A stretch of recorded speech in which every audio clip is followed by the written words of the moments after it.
அனைவருக்கும் வணக்கம்.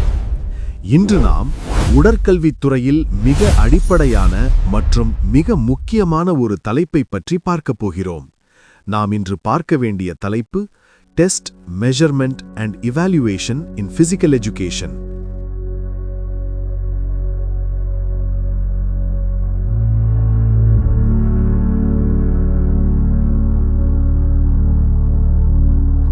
சோதனை, அளவீடு மற்றும் மதிப்பீடு. முதலில் சோதனை என்றால் என்ன?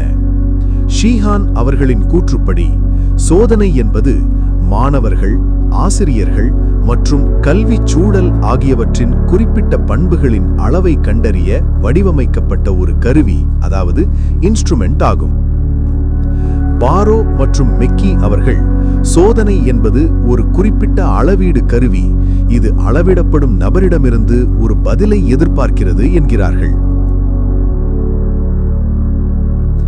எளிமையாக சொன்னால், ஒருவரின் உடற்திறன் அல்லது அறிவை அளவிட நாம் பயன்படுத்தும் கேள்வித்தாளோ அல்லது உடற்பயிற்சி கருவியோதான் சோதனை.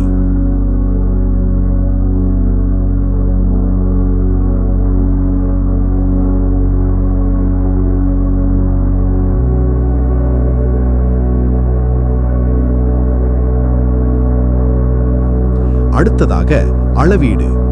இது தகவல்களை சேகரிக்கும் ஒரு மதிப்பீட்டு செயல்பாடு. ஷீஹான் கூறுவது போல, இது கருவிகளை பயன்படுத்தி மேற்கொள்ளப்படும் ஒரு தரமான செயல்பாடு.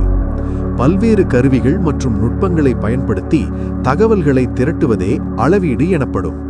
உதாரணமாக, ஒரு மாணவன் 100 மீட்டர் ஓட்டப்பந்தயத்தில் ஓடி முடிக்கும் நேரத்தை வினாடிகளில் குறிப்பதுதான் அளவீடு.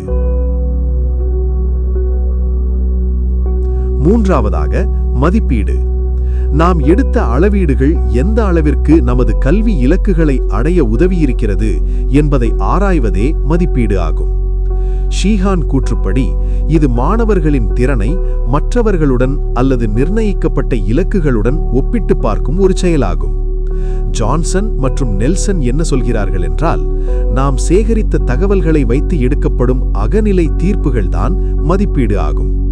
இதன் மூலமே நாம் எந்த அளவிற்கு வெற்றிகரமாக செயல்படுகிறோம் என்பதை தீர்மானிக்க முடியும். ஆகவே மாணவர்களே, சோதனை என்பது ஒரு கருவி, அளவீடு என்பது தகவல்களை சேகரிக்கும் முறை, மதிப்பீடு என்பது அந்த தகவல்களை வைத்து நாம் எடுக்கும் இறுதி முடிவு.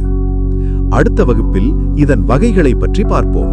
நன்றி. இது போன்ற பயனுள்ள உடற்கல்வி தொடர்பான தகவல்களை தொடர்ந்து தெரிந்து கொள்ள நமது சேனலை சப்ஸ்கிரைப் செய்து ஆதரவு தாருங்கள். இந்த வீடியோ உங்களுக்கு பிடித்திருந்தால் லைக் செய்து உங்கள் நண்பர்களுக்கும் ஷேர் செய்யுங்கள். உங்கள் பேராதரவு எனக்கு என்றும் தேவை.